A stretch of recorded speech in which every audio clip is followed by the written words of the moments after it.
رب العالمين والصلاة والسلام على رسوله الأمين وعلى آله وصحبه أجمعين.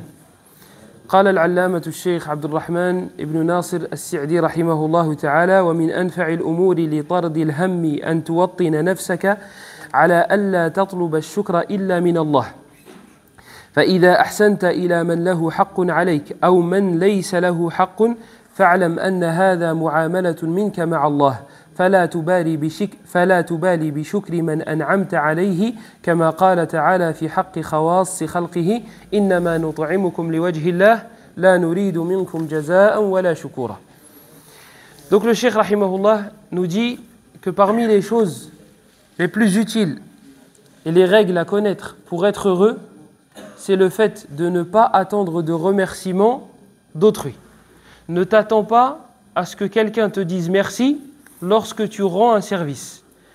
Mais dis-toi que هذه معاملة مع ربك وسوف يجازيك على هذا المعروف. Et donc que cette chose-là que tu vas faire, ce bien que tu vas faire, dis-toi que c'est une mu'amala, c'est une transaction avec Allah. C'est Allah qui va me récompenser pour avoir fait ce que j'ai fait. La personne, elle me remercie ou elle ne me remercie pas, c'est Allah qui va me rétribuer, qui va me récompenser. Par contre, ce qui est demandé du serviteur, toi, tu as rendu un service. Ne t'attends pas à des remerciements. Mais maintenant, on te rend un service, comment toi, tu dois réagir. يقول النبي صلى الله عليه وسلم: لا يشكر الله من لا يشكر الناس. الحديث في مسند الإمام أحمد وفي سنن الترمذي. Le prophète sallallahu alayhi wa sallam, il te dit: ne remercie pas Allah, celui qui ne remercie pas les gens. Donc toi, lorsque tu rends un service, ne t'attends pas à des remerciements. Mais si toi, on te rend un service, remercie. هذا من حسن الخلق. Ça fait partie du bon comportement du musulman. Et comment remercier quelqu'un lorsqu'il nous rend un service? Alors on a plusieurs manières. Une des manières, et c'est la plus utile, ad-du'a. C'est la plus utile. Qu'est-ce qu'il y a de plus utile derrière le fait que quelqu'un te fasse des du'a, des invocations pour qu'Allah il te pardonne tes péchés, pour qu'Allah il te fasse miséricorde? Tu lui as rendu un service, la personne te rend un service, et toi tu lui fais des invocations pour qu'Allah lui pardonne ses péchés, etc. وعلى رأس هؤلاء الأمهات. Et à la tête de toutes ces personnes-là, il y a les mamans, les mères. Vous savez, il y a un cheikh qui a été questionné, ils l'ont appelé, et ils lui ont dit: voilà, ma mère, elle a fait ça. Il dit: stop.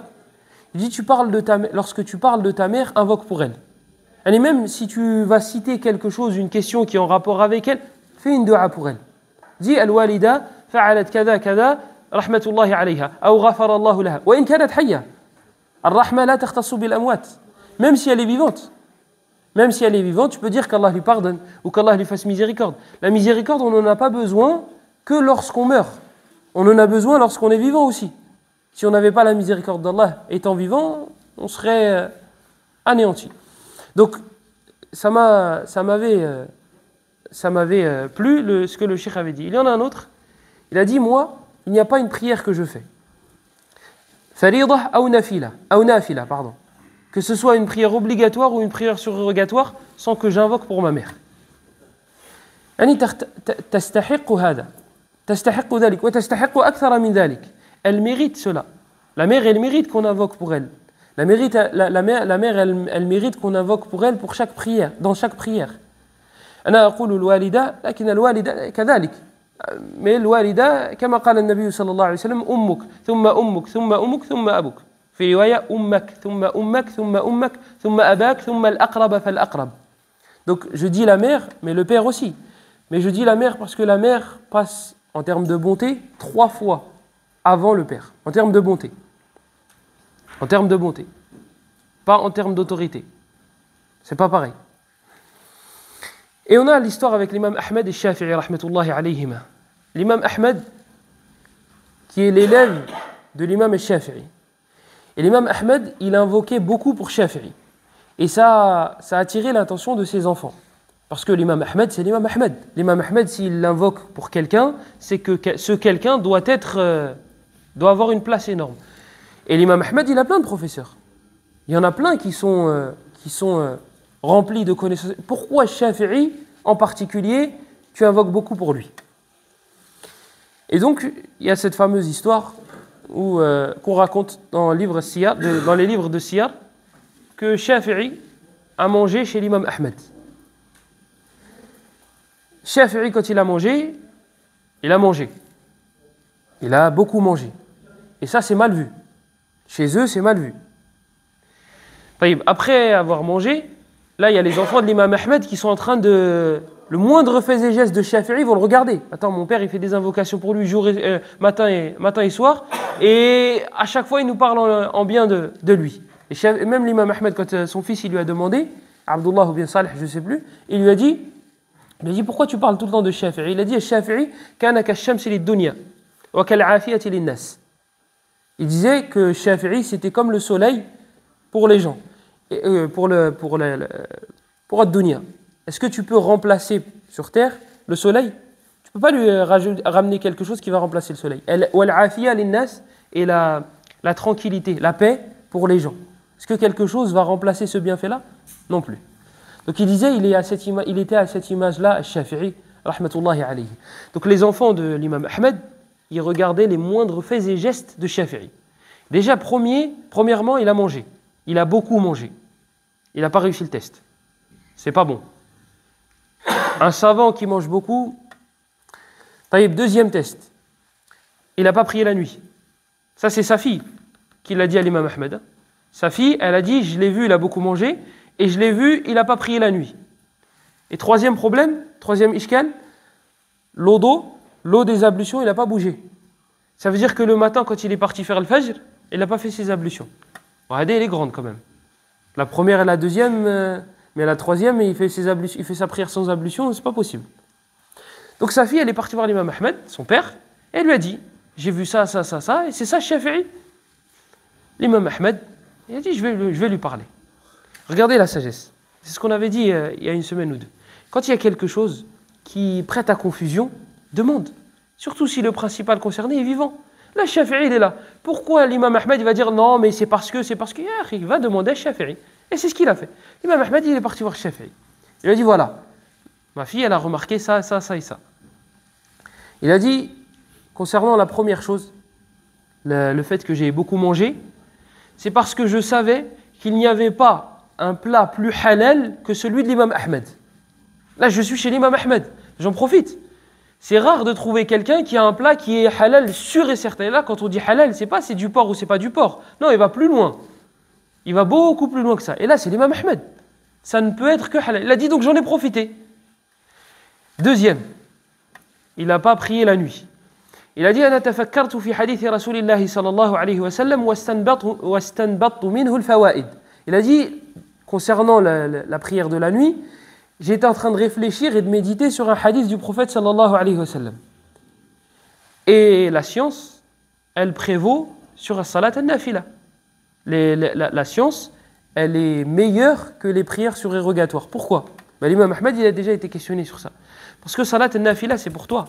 Tu vas être récompensé, Allah il va te récompenser, il va te donner ton ajr. Si tu apprends la science, tu vas la répandre.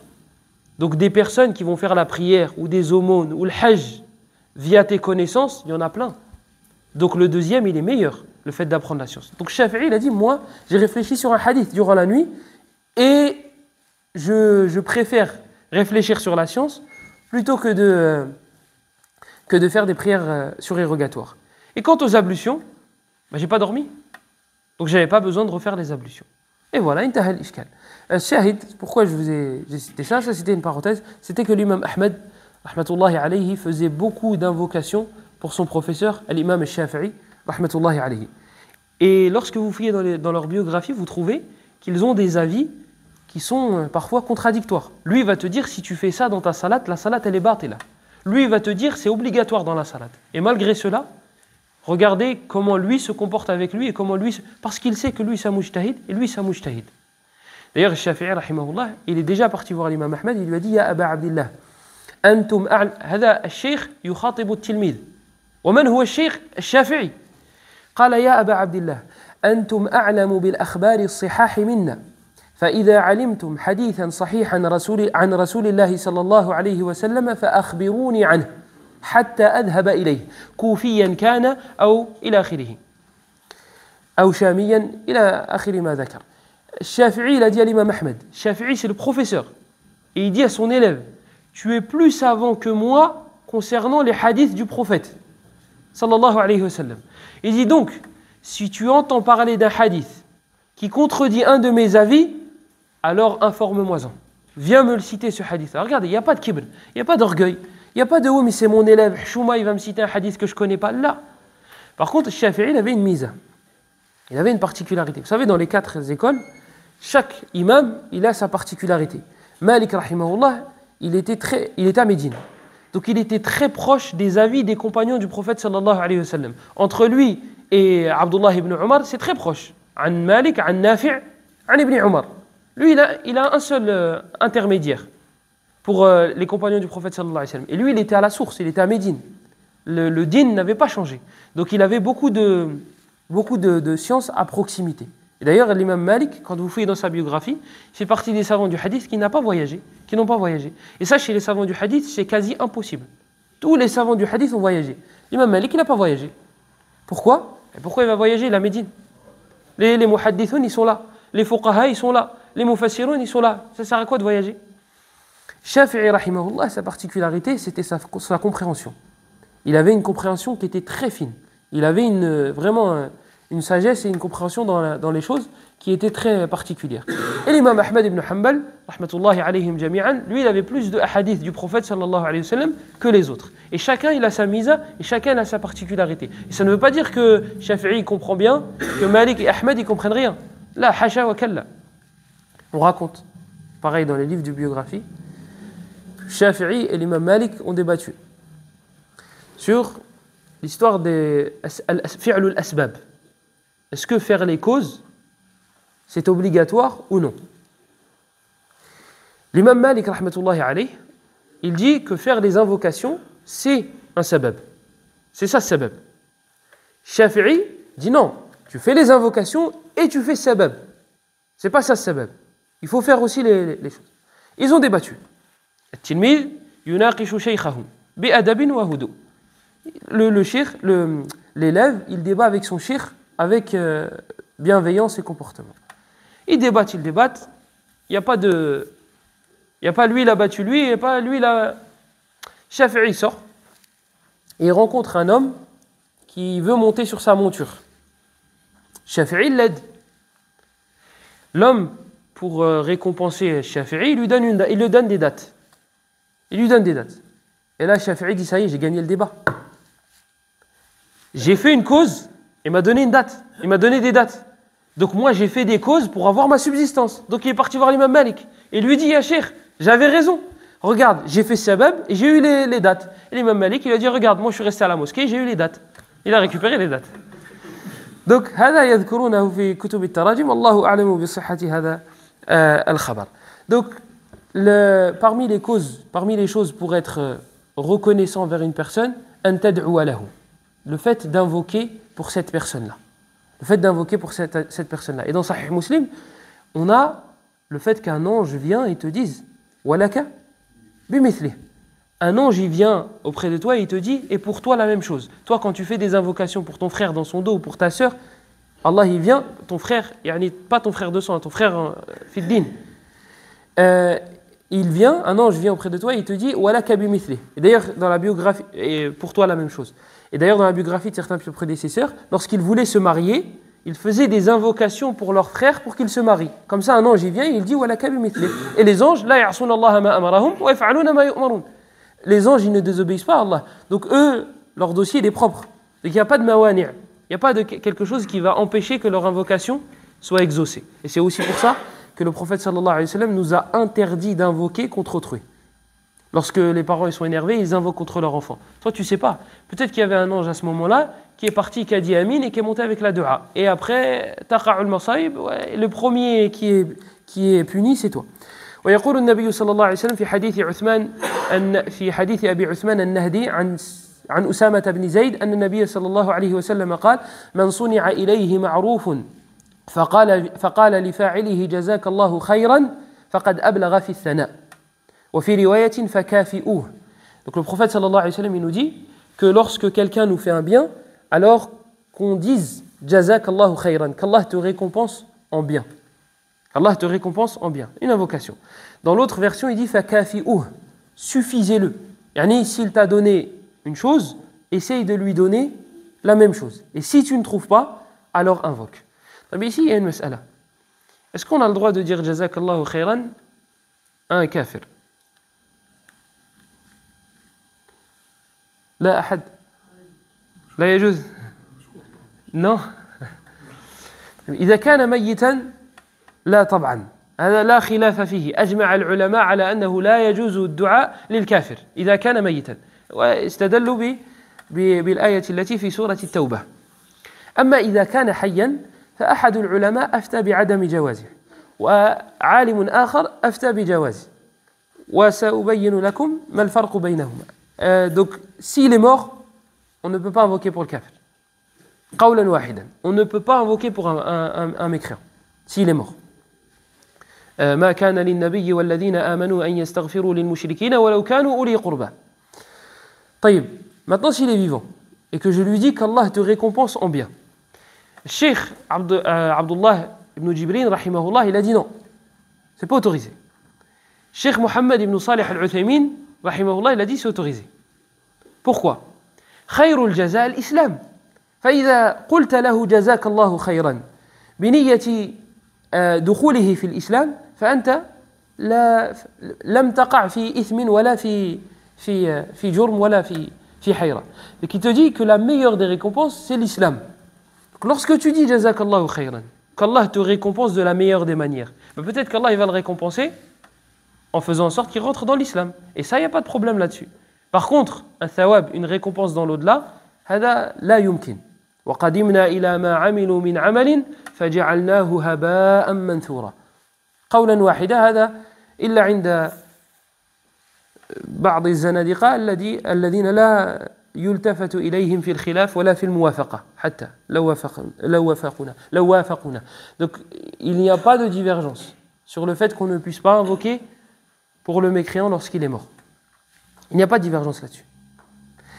Sauf des gens qui vont, dont l'avis ne nous intéresse pas, même lorsqu'ils sont d'accord avec nous. Alors s'ils sont en désaccord, لا يغير في الأمر شيء.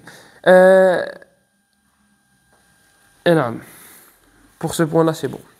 قال الشيخ رحمه الله تعالى ومن الأمور قال اجعل الأمور النافعة نصب عينيك واعمل على تحقيقها ولا تلتفت إلى الأمور الضارة لتلهو بذلك عن الأسباب الجالبة للهم والحزن واستعن بالراحة وإجماع النفس على الأعمال المهمة. Il dit, mets entre tes yeux, l'expression yani pour te dire concentre-toi sur cette chose-là, اجعل الأمور النافعة نصب عينيك, mets les choses utiles entre tes yeux, yani essaye de voir que cela. واعمل على تحقيقها, et fais en sorte de pouvoir réussir ces choses-là, ces choses qui sont utiles. ولا تلتفت إلى الأمور الضارة, et ne te retourne pas, ne regarde pas les choses qui sont néfastes. لتلهو بذلك عن الأسباب الجالبة للهم والحزن. Parce que si tu te retournes vers ces choses-là qui sont néfastes, eh bien ça va te préoccuper quant aux choses utiles. Si tu te retournes là, ben forcément tu ne pourras pas t'occuper des choses utiles. Donc l'inverse est vrai. Si tu t'occupes des choses utiles, eh bien les choses inutiles ne seront pas avec toi. قال رحمه الله وينبغي أن يتخير قال وينبغي أن تتخير من الأعمال النافعة الأهم فالأهم وميز بين ما تميل نفسك إليه وتشتد رغبتك فيه وهذا مهم جدا. Il dit رحمه الله que les choses utiles vers lesquelles tu vas te diriger, essaye de faire en sorte que ce soit quelque chose que tu aimes. Et ça, c'est très important. النفوس تتفاوت. Les âmes, elles sont différentes. Abdullah ibn Mas'ud, radiyallahu anhu, il disait « Inni la ad'ufu ani siyam, wa salatu wa qira'atu al-Qur'ani ahabbu ilay » Il disait « Moi, le jeûne surérogatoire, taban, le jeûne surérogatoire m'affaiblit, ça me rend faible. La salat, la prière et la lecture du Coran m'est préférable. » Ça, c'est un rizq, c'est une subsistance. Il y a des gens, ils préfèrent lire du Coran plutôt que de jeûner.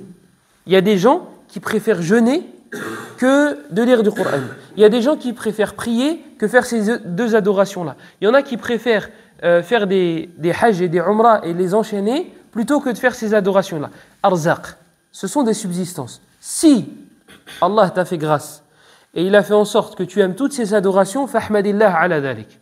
Si Allah il a fait en sorte que tu aimes toutes ces adorations-là et que tu te sentes à l'aise dans toutes les adorations, alors remercie Allah, ça fait partie de sa grâce. Par contre, si tu fais partie de la majorité, eh bien sache que tu seras plus à l'aise dans une adoration que dans une autre. Alors concentre-toi sur celle-là. Les autres, ne les délaisse pas totalement, mais concentre-toi sur celle-là. Celle-là, fatigue-toi dans celle-ci. قيل للإمام أحمد أي الأعمال أنفع قيل للإمام أحمد أي الأعمال أنفع فقال انظر ما ينفع قلبك فاعمله. Regarde, on a dit à l'imam Ahmed quelles sont les œuvres les plus utiles, les meilleures adorations. Il a dit regarde l'état de ton cœur dans les adorations et choisis celle dans laquelle tu es le plus à l'aise. Et c'est celle-là. C'est celle-là qui est faite pour toi. Il y a des gens, فتح الله لهم الباب في العلم فتح لهم بابا أو أبوابا في العلوم الشرعية وفي الدعوة وفي غير ذلك فهو في بابه. Donc il est dans son bab, dans son adoration dans laquelle Allah lui a facilité. Le fait d'apprendre et d'enseigner. Il y en a d'autres, non. L'imam Malik, rahimahullah, un de ses contemporains, un de ses proches qui apprenait la science avec lui de base, il lui a envoyé une lettre. Il a envoyé une lettre à l'imam Malik. Et il lui a dit, délaisse ce que tu es en train de faire. Il parle à l'imam Malik. Il dit, délaisse ce que tu es en train de faire. Yani d'enseigner aux gens. Et fais plutôt comme moi. Yani lui, i'tazala an-nas li'ibadati rabbih. Wa kana mushtaghilan bidhalika faqat. Il s'était isolé et il faisait qu'adorer Allah, cet homme-là, qui était proche de l'imam Malik et qui était dans sa tabaqa, il avait à peu près son âge. Il envoie une lettre à l'imam Malik et il lui dit « Occupe-toi d'adorer Allah, c'est ça l'objectif, c'est ça qu'il faut faire, concentre-toi sur ça et délaisse ce que tu es en train de faire, yani les assises, apprendre, enseigner, etc. » L'imam Malik, rahimahullah, il a dit toute personne est facilitée vers ce vers quoi elle a été, pour ce vers quoi elle a été créée, pour ce pourquoi elle a été créée.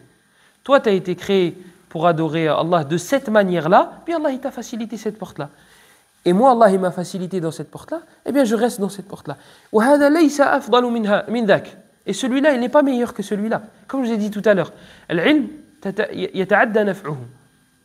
son utilité, elle se répand. Elle est pour autrui. Toi, tu fais ta prière pendant la nuit. Celui qui enseigne, il va être la cause pour que 15, 20, 30 personnes fassent la prière la nuit. Et donc lui, il a la récompense de ces personnes-là. Comme قال النبي صلى الله عليه وسلم الدال على الخير كفاعله. وأصح منه من دعا إلى هدى كان له من الأجر مثل أجور من تبعه لا ينقص ذلك من أجورهم شيئا. Donc, l'importance de choisir ce que tu aimes. Premièrement, أنفع للقلب. Ça va être plus utile pour ton cœur. Tu vas te sentir plus à l'aise. والثانية الفائدة الثانية أحرى للمداومة. Cela sera plus propice pour que tu restes sur cette adoration-là, pour que tu puisses continuer. وتعلمون أن أحب الدين إلى الله ما داوم عليه صاحبه وفي رواية أدومه وإن قل. Et vous savez que les adorations qu'Allah aime le plus, c'est celles qui perdurent même si elles sont peu. Lorsque le prophète sallallahu alayhi wa sallam a été questionné dans le hadith de Aïcha radiyallahu anha, quels sont les ayyul a'mali ahabbu ila Allah, quels sont les actes les plus aimés auprès d'Allah, qala adwamuhu wa in qal. Il a répondu, ce sont celles qui perdurent le plus même si elles sont peu. Et dans l'autre hadith de Aïcha aussi fi sahihayn, قال النبي صلى الله عليه وسلم أحب الدين إلى الله ما داوم عليه صاحبه إن الله لا يمل حتى تمل وكان أحب الدين إليه ما داوم عليه صاحبه. Donc ça va être plus utile, premièrement pour ton cœur, tu seras plus à l'aise, et deuxièmement, l'ilmudawama, ce sera plus utile pour que tu restes sur cette adoration-là et que tu perdure et que tu restes, que tu perdures sur cette adoration-là. Et ici, je voulais faire une parenthèse concernant les études mondaines. En général, c'est dans ce domaine-là. Les parents obligent les enfants à faire des études. Jusque-là, il n'y a pas de problème. Le problème, il intervient lorsque tu forces ton enfant à faire des études dans un domaine qui t'intéresse toi et pas lui. Yani, pourquoi se focaliser sur un domaine? Par exemple, je vais vous donner un exemple. Nous, ce qui est répandu dans la famille, c'est que les cousins, etc., ont fait des études dans l'informatique. Donc, c'est interdit pour toi de sortir de ce chemin-là. C'est cette route-là. Regarde, tel, il a fait des études dans l'informatique, et regarde, aujourd'hui, il est bien, regarde, il touche bien, regarde, c'est bien l'informatique. Pareil, c'est une subsistance, c'est arzaq. Peut-être que lui, il n'aime pas les études, il n'aime pas l'informatique. Toi, au lieu de lui dire, soit tu fais ça, soit tu fais rien, dis-lui, écoute, qu'est-ce que tu aimes? Quel est le domaine qui t'intéresse? Et sois le meilleur dans ce domaine-là. C'est pas forcément l'informatique, c'est pas forcément la médecine. Il peut aimer un autre domaine qui sera utile, mais qui aura la particularité d'être aimé par ton enfant. Et là, tu n'auras pas besoin de le motiver. Et tu n'auras pas besoin de le pousser. Il sera passionné. De lui-même, il va se lever. De lui-même, il va te dire, moi, je veux devenir le meilleur dans ce domaine-là. Et là, intervient justement al-hub. C'est là où tu vas voir que ton enfant, il va y aller par plaisir. Il va étudier, il aura des hauts et des bas, comme tout le monde, des baisses de motivation, etc. Mais tu ne vas pas trop te fatiguer normalement. Parce qu'il aime ce qu'il fait. Et c'est ça la clé. C'est de faire aimer, et c'est la chose la plus difficile, d'essayer de faire aimer quelque chose à quelqu'un. Quand tu veux convaincre quelqu'un de faire la prière, la voie la meilleure des voies, c'est de lui faire aimer la salate. Mais c'est difficile de faire aimer quelque chose à quelqu'un. Et donc tu vas essayer écoute, regarde les mérites de la prière, regarde ce qu'on a comme chose utile lorsqu'on prie, etc., etc., etc. Donc là, si votre enfant, ou bien si toi, qui m'entends, qui fait des études, si tu veux te diriger vers quelque chose, dirige-toi vers cette chose-là tant qu'elle est halal. Mais rappelle-toi d'une chose, sois le meilleur dans ton domaine. Sois le meilleur dans ton domaine. Kama qalu, la takun fi dhayl, la, c'est pas cette phrase-là.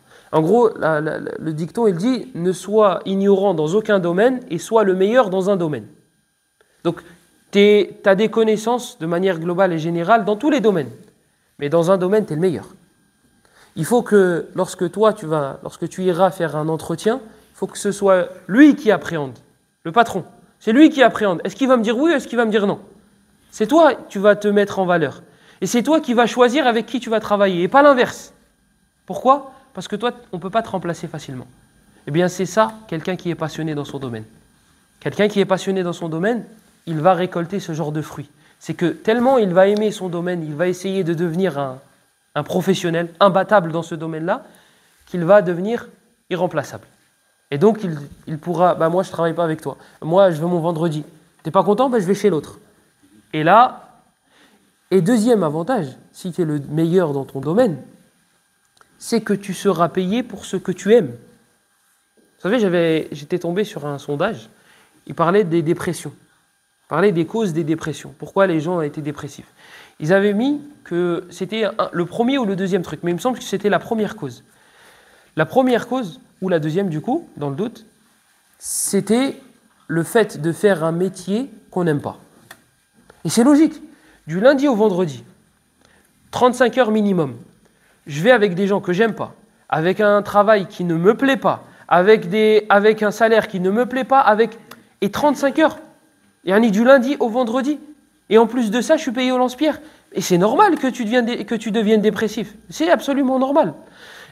Moi, je parle plus aux gens qui sont dans ma génération et celle d'en dessous. Parce que, en général, nos parents, ils n'ont pas beaucoup eu le choix.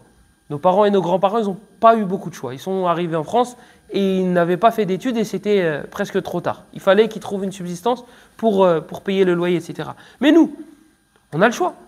Et on a même nos parents qui nous poussent et qui nous payent des écoles et qui nous payent des études pour qu'on puisse réussir. Donc, ça, ce sera plus utile pour toi. Et malheureusement, nous, quand on est jeune, on ne s'en rend pas compte sur le coup. On ne s'en rend pas compte. Et après, quand on travaille à l'usine, pour un salaire minable, avec des patrons médiocres qui ne savent même pas placer une phrase en français, tu te dis, mais c'est cet abruti qui me commande, alors que il n'est pas plus intelligent qu'un autre. Oui, parce que lui a écrit sur un papier qu'il a eu le bac. Et il a fait 2 ans après, ou bien 3 ans, ou bien 5 ans. Voilà. Voilà ce que ça t'a coûté de ne pas devenir bon dans un domaine. Non, pas bon dans un domaine. Moi, je ne vous dis pas d'être bon dans un domaine. Je vous dis d'être excellent dans un domaine. Et ça, ce ne sera pas difficile si c'est un domaine qui vous passionne. C'est pas être bon. C'est pas, ouais, lui, il est bien et il y a celui-là qui est bien. Non, non. Moi, je suis irremplaçable. Si lui, il n'est pas là, je ne sais pas comment on va faire. Voilà, c'est ça qu'il faut. C'est ça qu'il faut que tu te dises concernant tes études à toi ou ton domaine à toi. Ce n'est pas forcément l'école. Ça peut être des formations. Mouhim, tu es le meilleur dans ton domaine. C'est ça qu'il faut. Et là, on pourra discuter tu seras tranquille dans ta tête, tu vas aller au travail par plaisir, tu vas être très bien payé, et cerise sur le gâteau, si vraiment tu es bien, tu ne vas pas faire 35 heures. Tu vas faire beaucoup moins, et tu seras très bien payé. Et là, tu auras les gens qui vont venir pleurer, ouais, t'as vu, moi je fais 45 heures à l'usine, et je gagne ça, et je gagne ça. Oh, mais après, moi, c'est pas de ma faute. C'est pas de ma faute. Si moi je me suis fatigué durant ma jeunesse pour étudier, pour en arriver là, moi c'est pas descendu du ciel. Naam, ni'matun min indi rabbina, lakin fa'alna al-asbab. Naam, c'est une grâce de la part d'Allah et c'est un bienfait. Mais on a fait les causes. C'est pas venu tout seul. Donc, tu vas pouvoir en plus de cela en plus de travailler par plaisir, tu vas pouvoir travailler peu et gagner beaucoup.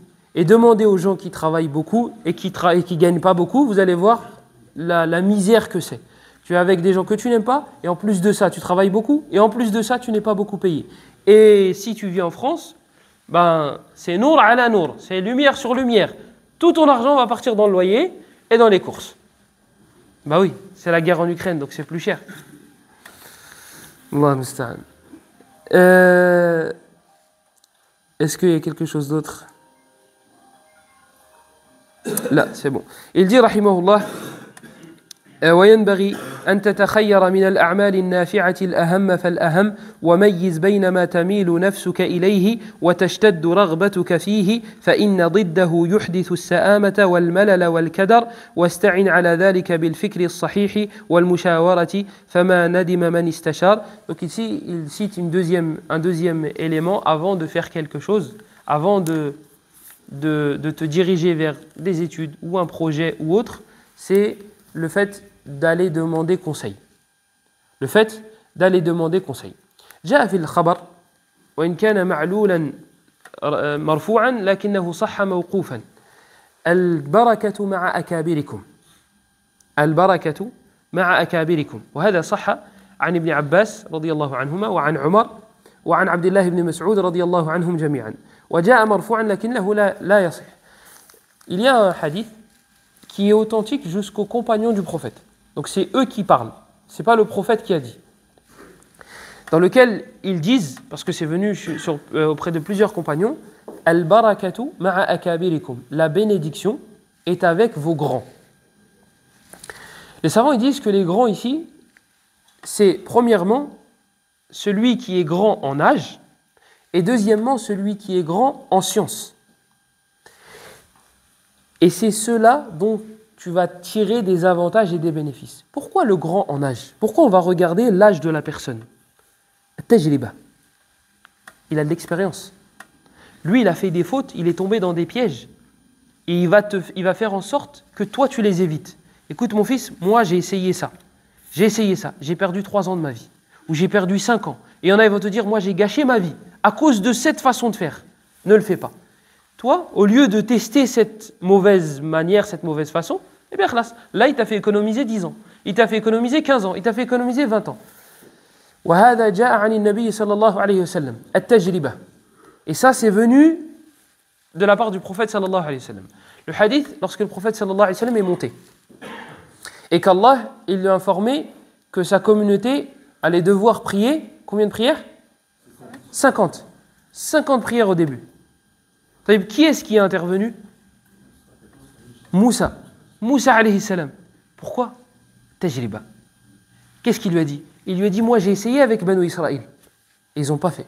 Ils l'ont pas fait. Ils n'ont pas réussi 50. remonte, va voir Allah et dis-lui non, pas 50. Essaye de... Pas dis-lui non. Essaye de baisser. Et fi'lan, à chaque fois ça baissait un petit peu et Moussa qui se disait non, ta communauté ne pourra pas, remonte. Et il y allait, jusqu'à ce que ce soit descendu à 5 avec la récompense de 50. Min ni'matillah, parmi les bienfaits d'Allah. Ici, le shahid, c'est quoi? On a eu besoin de la tajriba de Moussa. On a eu besoin de l'expérience de Moussa. Muhammad sallallahu alayhi wa sallam, afdalu min Moussa bila shak, bila khilaf. أجمع العلماء على أن محمدا صلى الله عليه وسلم أفضل الرسل وأفضل البشر لا خلاف في ذلك أجمع العلماء على ذلك. Les savants ils sont unanimes, il n'y a aucune divergence au sujet du fait que Muhammad est meilleur que Moussa, que Muhammad est meilleur que Ibrahim, Moussa, Isa et Nuh réunis. Il est meilleur que alayhim salatu wassalam مع فضلهم وجلالتهم إلى آخره. Muhammad est meilleur. Mais regardez, et Muhammad أعلم من Moussa. زيد على هذا que Muhammad rajoute à cela que Muhammad est plus savant que Moussa. Et malgré cela, il a eu une utilité, il y a eu un naf', il y a eu une utilité chez Moussa que Muhammad n'avait pas. Et elle était basée sur quoi? At-tajriba. Elle était basée sur l'expérience que Moussa avait que Muhammad n'avait pas. Et donc, intafa'a bihada Muhammad sallallahu alayhi wa sallam. Et donc Muhammad sallallahu alayhi wa sallam, notre prophète, à tirer bénéfice et à tirer les avantages de cette expérience que Moussa avait et que Muhammad n'avait pas. Donc, toi, lorsque tu es avec des personnes qui te dépassent en âge, sache qu'elles ont une expérience que toi, tu n'as pas. Elles connaissent des choses que toi, tu ne connais pas. Et nous, on a tendance à se braquer en disant « Non, mais toi, tu ne connais pas. Mais toi, tu ne comprends rien. » Non, non, c'est toi qui ne comprends rien. C'est toi qui n'as pas goûté à ce à quoi elle a goûté, cette personne-là. Elle a goûté « bihawasihi ». Il a goûté avec ses mains, il a ressenti ces choses-là. Toi, c'est abstrait. Toi, tu as entendu. Cette personne-là qui te parle, elle a goûté d'elle-même. Elle-même, elle a fait ces choses-là. Et c'est pour ça, peut-être, Allahu Alam, que nos parents sont derrière nous pour les études. Parce qu'eux, ils n'ont pas eu cette opportunité-là et ils ne veulent pas qu'on recommence et qu'on répète les mêmes erreurs et qu'on soit considéré comme étant en bas de la société. C'est peut-être pour ça. Wallahu Alam. Donc c'est peut-être pour ça que nos parents nous poussent. Donc, at-tajriba, le fait d'aller demander des conseils aux personnes qui ont de l'expérience, personnes qui ont un certain âge. Je ne vais pas vous dire c'est un Coran ce qu'ils vont nous dire et il faudra tout prendre à la lettre, mais leur expérience leur permet d'avoir des connaissances que nous n'aurons jamais. Le fait de lire, ce n'est pas comme quelqu'un qui... L'information n'est pas comme celui qui... Toi tu lis quelque chose, lui il a vu la chose. Ce n'est pas la même chose. Donc, il te dit, lorsque tu vas te diriger vers quelque chose, vers un projet, ou vers des études, ou vers autre chose, alors fais le mushawara. Essaye d'aller te réunir avec des personnes de confiance, et des personnes qui ont une certaine expérience, et des personnes qui ont une certaine science, pour leur demander conseil. Et là, ils vont te dire, bah, écoute, ce chemin-là, laisse tomber. Et ce chemin-là, vas-y, essaye. Ce chemin-là, pourquoi pas, etc., etc. Et après cela, il a terminé son livre, rahimahullah ta'ala. قال والحمد لله رب العالمين وصلى الله على سيدنا محمد وعلى آله وصحبه وسلم. سبحانك اللهم وبحمدك أشهد أن لا إله إلا أنت نستغفرك ونتوب إليك وبارك الله فيكم. بارك الله.